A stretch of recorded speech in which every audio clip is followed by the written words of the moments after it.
গ্রেপ্তার কলতান দাশগুপ্ত, অডিও ক্লিপে হামলার ছকের অভিযোগ, ভাইরাল অডিওয়ে গ্রেপ্তার ডিওয়াইএফআই নেতা কলতান দাশগুপ্ত। গ্রেপ্তার করল বিধাননগর কমিশনারের জুনিয়র ডাক্তারদের অবস্থানে হামলার চক্রান্তের অভিযোগ। গতকাল থেকে এই নিয়ে এখনো পর্যন্ত গ্রেপ্তার 2। গতকাল গড়ফা থেকে গ্রেপ্তার করা হয়েছে ডিওয়াইএফআই কর্মী সঞ্জীব দাসকে। আজ গ্রেপ্তার ডিওয়াইএফআই নেতা কলতান দাশগুপ্ত। আটক করা হয়েছে আরো একজনকে, তাকে জিজ্ঞাসাবাদ করছে পুলিশ। গোটা বিষয় নিয়েই আমরা কথা বলেছিলাম সিপিআইএম নেতা সুদন চক্রবর্তীর সঙ্গে। তিনি বলছেন রাজনৈতিক ষড়যন্ত্র। গতকাল তিনি প্রতিক্রিয়া দিয়েছিলেন বিভ্রান্তির চেষ্টা, আজ বলছেন রাজনৈতিক ষড়যন্ত্র। শুনুন। একটা বড় ষড়যন্ত্রের প্রকল্প এটা। অডিও ভিডিও ভাইরাল এই কালচারটা ইদানিংকালে তৃণমূল এবং বিজেপি পারস্পরিকভাবে করেছে। আন্দোলনের মূল মুখটাকে সরিয়ে দেওয়ার নানান রকম প্রচেষ্টা হচ্ছে। পুলিশের হঠাৎ তৎপরতা উচিত ছিল প্রথমে কুণাল ঘোষকে এফআইআর দিয়ে জিজ্ঞাসাবাদ করে যারা এই ভিডিওটা কোথাকার কে কিভাবে কেন এসব বাদ দিয়ে রাজনৈতিক ষড়যন্ত্র বলেই আমি মনে করি। কথা বলেছিলাম তৃণমূল নেতা কুণাল ঘোষের সঙ্গে। কুণাল ঘোষ জানাচ্ছেন যে তার অডিও ক্লিপ তিনি কোথায় পেয়েছেন সেই প্রশ্ন বারবার করে তোলা হচ্ছে বাম বিজেপির তরফ থেকে। কোথাও নজর ঘোরানোর চেষ্টা করা হচ্ছে। শুনুন তার কি প্রতিক্রিয়া। প্রশ্নটা হচ্ছে অডিও লিক করাটা বড় কথা নাকি অডিও যেগুলো শোনা যাচ্ছে এবং তাদের নেতারা যে হামলা ছক করছেন সেটা বড় কথা? আসল অপরাধ যে ষড়যন্ত্রটা, হামলা ষড়যন্ত্রটা ওনারা করছেন সেটা ফাঁস হয়ে যেতে এখন ওনারা সেটাকে নজর ঘোরাবার চেষ্টা করছে। জুনিয়র ডাক্তারদের উপর হামলা করে তাদের রক্তাক্ত করে তৃণমূল সরকারকে বিড়ম্বনায় ফেলার যে চক্রান্তটা সুজনবাবুর দলের লোকেরা করছিলেন তা মানুষ সেইটা বিচার করবেন, বাকি কোর্টে হবে। কথা বলেছি বিজেপির সাংসদ শ্রমিক ভট্টাচার্যের সঙ্গে। তার কি প্রতিক্রিয়া এই গ্রেপ্তারি নিয়ে, তিনি কি বললেন শুনুন। ওদের মধ্যে কি রাজনৈতিক রসায়ন রয়েছে আমার বলার কোনো প্রয়োজন নেই। যদি কেউ নাশকতা ঘটাতে চায় এবং তার জন্য তাকে গ্রেপ্তার করা হয় তাহলে স্বাভাবিক পুলিশ গ্রেপ্তার করতে পারে।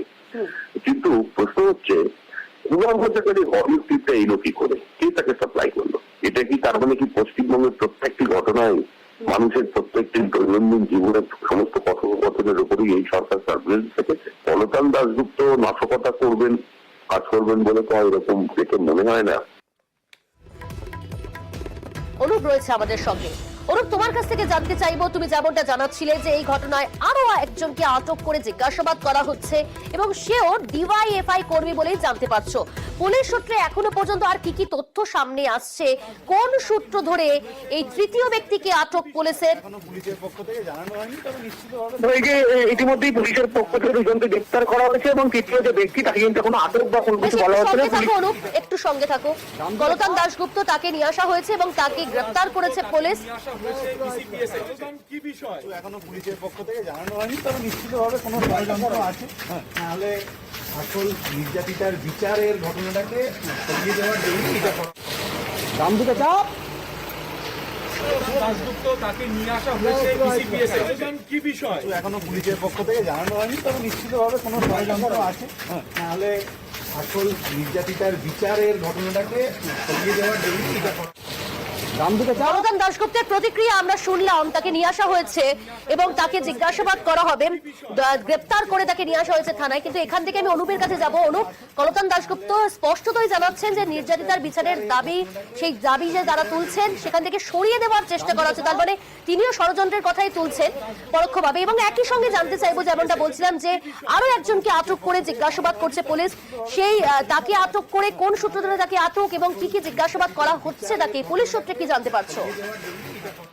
এই ঘটনায় কিন্তু নতুন করে কোনো আটক নেই। পুলিশের পক্ষ থেকে স্পষ্ট করা হয়েছে শুধুমাত্র জিজ্ঞাসাবাদ করা হচ্ছে। তার কারণ হিসাবে কিন্তু দুজনকে গ্রেপ্তার করা হয়েছে পুলিশ স্পেসিফিক জানাচ্ছে। তার কারণ একদিকে গতকাল সঞ্জীব দাস বুকলাই তাকে যখন গ্রেপ্তার করলো তাকে জিজ্ঞাসাবাদ করেই কিন্তু এই ডিওএফআই নেতা কলতান দাশগুপ্ত তার কিন্তু নাম পায় এবং কলতান দাশগুপ্তকে যখন আজকে গ্রেপ্তার করা হয় পিয়াসুরের কাছ থেকে, ঠিক সেই সময় কিন্তু কলতান দাশগুপ্তের সঙ্গে আরো একজন ডিওএফআই কর্মী তিনি ছিলেন। প্রথম পর্যায়ে যেহেতু তিনি তার সঙ্গে ছিলেন সেই কারণে তাকে জিজ্ঞাসাবাদ যেমন করা হচ্ছে।